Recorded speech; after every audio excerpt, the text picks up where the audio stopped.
Pregame.com.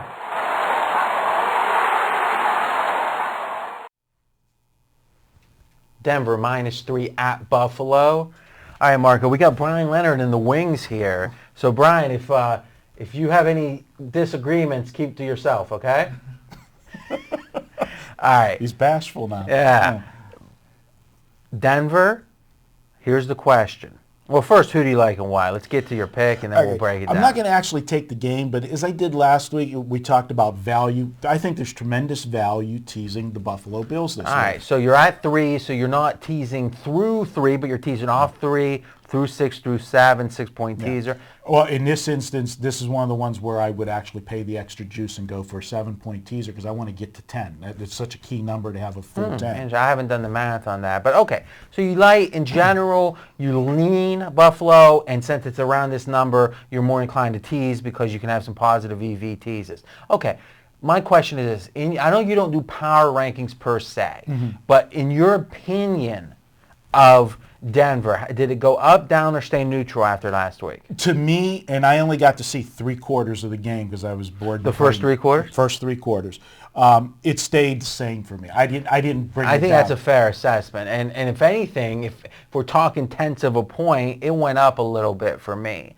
Listen, Patriots played a great game, and if Denver fumbles a couple of times, they're going to have trouble beating anyone. The whole point is they don't do that. But I'll tell you right now and you're starting to hear the X's and O's guys on ESPN that really know what they're doing, that watch the film, that they're saying Tebow has improved massively as a passer in the last 4 or 5 weeks. And they've also made the point that what Tebow's doing in the designed runs, now I'm just regurgitating what I'm hearing from Dilfer, is the guy talking about this specifically. So no credit for me, I don't watch the 22-man film. But he's saying that the difference between Randall Cunningham or Michael Vick is that for the most part, because they're not as durable, they ran when the play broke down. Right. They're saying with Denver, with these design runs, and just the simple mathematics of who's got to cover who and the double option and all this stuff, is that to be ready for those design runs forces you to play certain pass coverages that mean if you're even a competent quarterback, you're going to do fine. And he's become competent. To me, I think this team, I'm higher on them, maybe even, like I said, maybe it's more than a tenth of a point than I was before that game. You've been anti-Tebow. What's your take? Well, I agree everything you said there. He is becoming a better quarterback. They're still not built to be a margin club, and as a situation, a margin club is to cover big numbers. You mean? Okay. And that's but here we got 3. But the teaser, okay. Right, and if you remember the last 2 weeks, we said tease him. I took him against Chicago, and I took Chicago against him, and I said tease Chicago up, tremendous value. Last week, I had teases galore with New England in them last week, and again, I'm going to be teasing Buffalo here.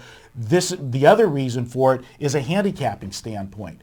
This is a must-win game for Denver, for one, so you're getting an inflated number because of the must-win situation. 2, you're getting Denver coming off a big ball game. You know that I like to go against teams that play a statement-type game. I mean, that was the game.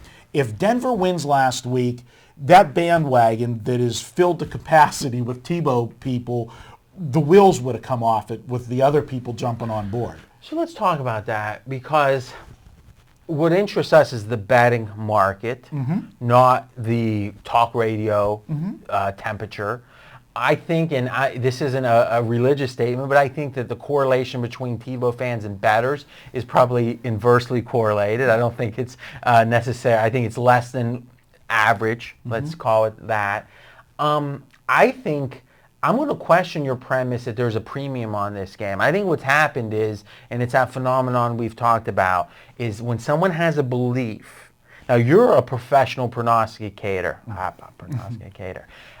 You're able to get out of your biases. You might have personal opinion. You're saying, I think Tebow's better or at least as good. Tebow's better, team's at least as good as I thought after a loss. Now, the average guy, because see, I told you, finally they played someone good and we saw they were exposed. You're not falling into that trap, but a lot of people are.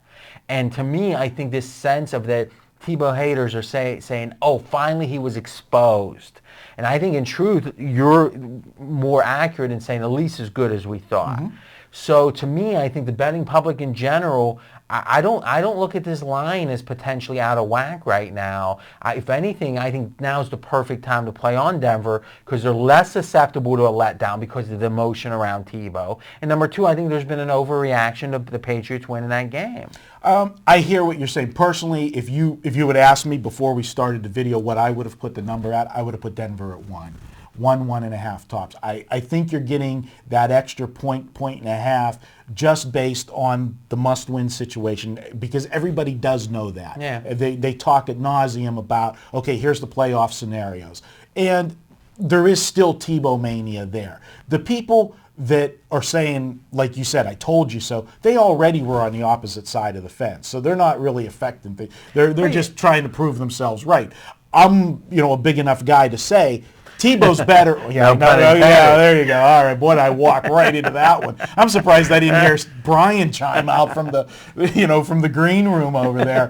But the situation being, I'll admit, Tebow is not the same quarterback today that he was 4 weeks ago. Mm-hmm. There's no question. He is maturing. And I think the one person in all of this that's not getting enough credit is John Fox. I thought it was Josh McDaniels.